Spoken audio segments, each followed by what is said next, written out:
नमस्कार साथियों, मैं हूं सुरेश कुमार। मेरे YouTube चैनल पर एक बार फिर से आपका स्वागत है। आज की इस नए वीडियो में हम बात करेंगे कि विद्यालय के शाला दर्पण पोर्टल पर बोर्ड परीक्षा परिणाम है वो कैसे भरे। स्कूल व स्टाफ का बोर्ड रिजल्ट भरने की जो संपूर्ण प्रोसेस है हम आपको बताने वाले हैं। आगे बढ़ने से पहले यदि आपने अभी तक हमारे चैनल को सब्सक्राइब नहीं किया है तो सब्सक्राइब कीजिए, लाइक कीजिए और शेयर कीजिए, साथ ही बेल आइकन को दबाइए ताकि इसी प्रकार के न्यू कंटेंट से आपको मिलते रहिए।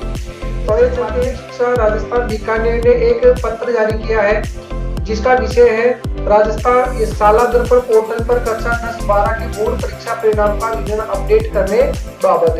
इसमें स्पष्ट किया गया है कि शिक्षा विभाग में कार्यरत संस्था प्रधानों एवं विषयाध्यापकों के बोर्ड परीक्षा परिणाम निर्धारित विभागीय मापदंड से न्यून रहने पर विभागीय नियमों के अंतर्गत कार्रवाई की जाती है।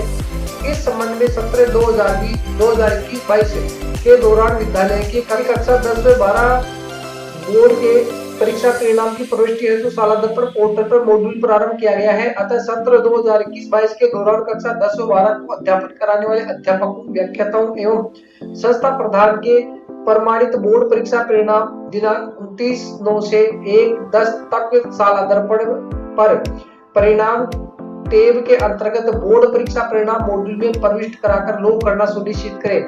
यहाँ पे हमें केवल 3 दिन दिए गए हैं। इन 3 दिन में हमें अपने बोर्ड परीक्षा परिणाम है 10वीं और 12वीं का वो यहाँ पे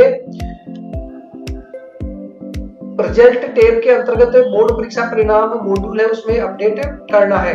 लॉग करने के उपरांत यदि कोई त्रुटि रह जाती है तो संबंधित मुख्य ब्लॉक शिक्षा अधिकारी के लॉगिन पर कुछ समय के लिए इसको अनलॉक की सुविधा उपलब्ध रहेगी जिसका उपयोग कर त्रुटि में सुधार किया जा सकता है। तो आइए इसकी ऑनलाइन प्रोसेस जानते हैं। ऑनलाइन प्रोसेस जानने के लिए हमें सबसे पहले अपने स्कूल के शाला दर्पण पोर्टल पे लॉगिन होना होता है। जैसे लॉगिन होते हैं हमारे पास इस प्रकार का इंटरफेस दिखाई देता है। इसमें यहाँ विभिन्न प्रकार के जो टैब है वो दिखाई देते हैं। इसमें हमें परिणाम वाले टैब के ऊपर क्लिक करना है। जैसे क्लिक करते हैं यहाँ पे भी कई प्रकार के ऑप्शन दिखाई देते हैं। इनमें लास्ट वाला जो ऑप्शन है स्टाफ रिजल्ट, इसके ऊपर हमें क्लिक करेंगे। जैसे ही क्लिक करते हैं हमारे सामने दो ऑप्शन आते हैं, स्कूल परिणाम और अध्यापक परिणाम। सबसे पहले हम स्कूल जो परिणाम है इसके ऊपर क्लिक करेंगे और स्कूल का संबंधित जो परीक्षा परिणाम है वो हमें यहाँ पे भरेंगे।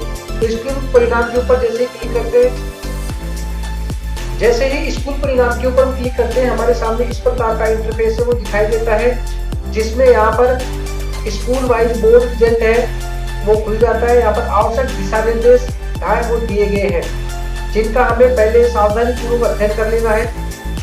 इसका पहला पॉइंट है कि बोर्ड परीक्षा परिणाम भरने से पूर्व कृपया निदेशालय द्वारा जारी दिनांक 18/4/16 के परिपत्र का अवलोकन करें।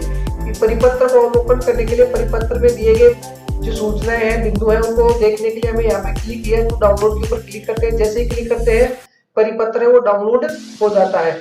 इसमें विभिन्न प्रकार के जो संस्था प्रधान के द्वारा संस्था प्रधान को जो निर्देश दिए गए हैं, इसके अलावा नाम शिक्षक के लिए जो निर्देश है वो हमें उन सभी पॉइंट्स का हमें अध्ययन कर लेना है एक बार। उसके बाद में हमें दूसरा पॉइंट है एक ही कक्षा में एक विषय को आंशिक रूप से एक से अधिक विषय अध्यापकों ने अध्यापन करवाया हो तो परीक्षा परिणाम सभी विषय अध्यापकों का निर्धारित किया जाएगा। तीसरा पॉइंट है कि एक ही कक्षा में एक विषय को अलग समयावधि के लिए एक से अधिक अध्यापकों ने पढ़ाया हो तो अधिकतम समय अध्यापन कराने वाले जो सबसे ज्यादा समय तक जिन्होंने अध्यापन करवाया उस अध्यापक का परिणाम परीक्षा परिणाम वो निर्धारित होगा। चौथा पॉइंट है कि परीक्षा परिणाम में केवल मुख्य परीक्षा परिणाम को ही शामिल करें, पूरक परीक्षा परिणाम को शामिल नहीं करें। तो ये पॉइंट है, इनका ध्यानपूर्वक निर्देश का अध्ययन करने के पश्चात हम जैसे नीचे की तरफ थोड़ा स्क्रॉल करते हैं हमारे सामने इस प्रकार की टेबल दिखाई देती है, जिसमें यहाँ पे एचएम और प्रिंसिपल का टाइप है। यहाँ पे यदि वर्तमान में कार्यरत है तो कार्यरत के ऊपर क्लिक करेंगे और यदि प्रिंसिपल का ट्रांसफर हो गया है या वो कार्य मुक्त हो चुके हैं, रिटायर्ड हो चुके हैं तो कार्य मुक्त के ऊपर क्लिक करते हैं। इसके बाद में नेम ऑफ एचएम या प्रिंसिपल है इसके ऊपर क्लिक करेंगे तो हमें यहाँ पे एचएम या जो प्रिंसिपल है वर्तमान में उनके ऊपर क्लिक करेंगे, उनका चयन कर लेंगे। इसके बाद में सिलेक्ट जो क्लास है वो क्लास हम यहाँ पे चूज कर लेते हैं, 10वीं या 12वीं है उस क्लास को सिलेक्ट कर लेते हैं। फिर टोटल एपियर स्टूडेंट है, टोटल स्टूडेंट है वो कितने एपियर हुए वो स्टूडेंट की संख्या हमें यहाँ पे फिलअप करनी है। उसके बाद में कक्षा 10 में फर्स्ट डिवीजन कितने विद्यार्थी आए उनकी संख्या यहाँ पे बढ़नी है, सेकंड कितने आए और थर्ड कितने आए उनकी संख्या हमें यहाँ पे बढ़नी है। जैसे इनकी संख्या बढ़ेंगे हमारे पास टोटल पास स्टूडेंट की संख्या यहाँ पे आ जाएगी और यहाँ पे 5% मेन एग्जाम है वो यहाँ पे आ जाती है। इसके बाद में हम यहाँ पे ऐड बटन के ऊपर जैसे ही क्लिक करते हैं हमारी सूचनाएं हैं वो 10वीं क्लास का जो परीक्षा परिणाम है वो ऐड हो जाएगा। इसके बाद हम यहाँ पे 12वीं क्लास है वो सिलेक्ट करते हैं और सिलेक्ट करने के पश्चात 12वीं क्लास के जो डाटा है वो हम यहाँ पे फीड करते हैं और यहाँ पे ऐड बटन के ऊपर क्लिक करते हैं। जैसे ही क्लिक करते हैं हमारे पास सेव सक्सेसफुली का जो मैसेज है वो आ जाएगा और हमारी 10वीं और 12वीं की यहाँ पे सूचनाएं हैं वो दिखाई देने लगेगी। ये तो हमारे स्कूल का विद्यालय का संस्था प्रदान का जो परीक्षा परिणाम है पूरी संस्था प्रदान का जो परीक्षा परिणाम है वो यहाँ पे हमने फीड किया। इसके बाद में हम वापस से परिणाम के ऊपर क्लिक करते हैं और यहाँ पर स्टाफ रिजल्ट के ऊपर क्लिक करेंगे।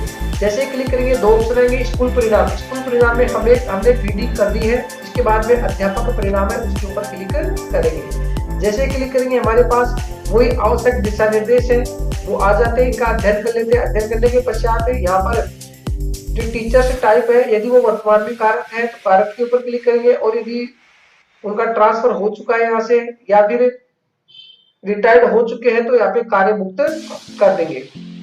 इसके बाद टीचर्स का जो नेम है वो टीचर्स नेम यहाँ पे हम भर देते हैं, सिलेक्ट कर लेते हैं। इसके बाद क्लास सेलेक्ट क्लास है वो क्लास हम सिलेक्ट करते हैं 8, 10, 12 जो भी क्लास है वो हम क्लास सिलेक्ट कर लेंगे।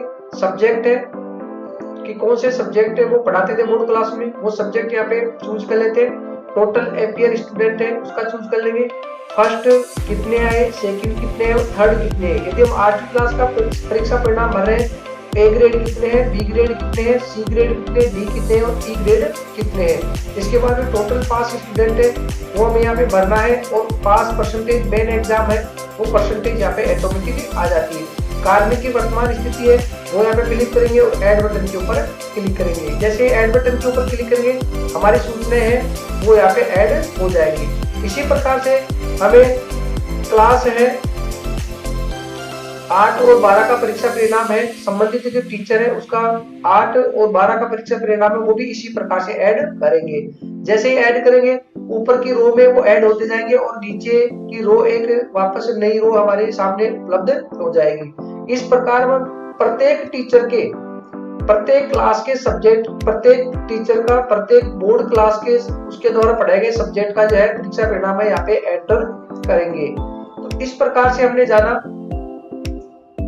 कि विद्यालय के शाला दर्पण लॉगिन के द्वारा बोर्ड परीक्षा परिणाम है उसकी एंट्री हमें किस प्रकार से करनी है। यदि आपको हमारा वीडियो अच्छा लगा हो तो हमारे चैनल को सब्सक्राइब, लाइक और शेयर कीजिए, साथ ही बेल आइकन को दबाइए ताकि इसी प्रकार के अपडेट्स हैं वो आपको मिलते रहे। धन्यवाद।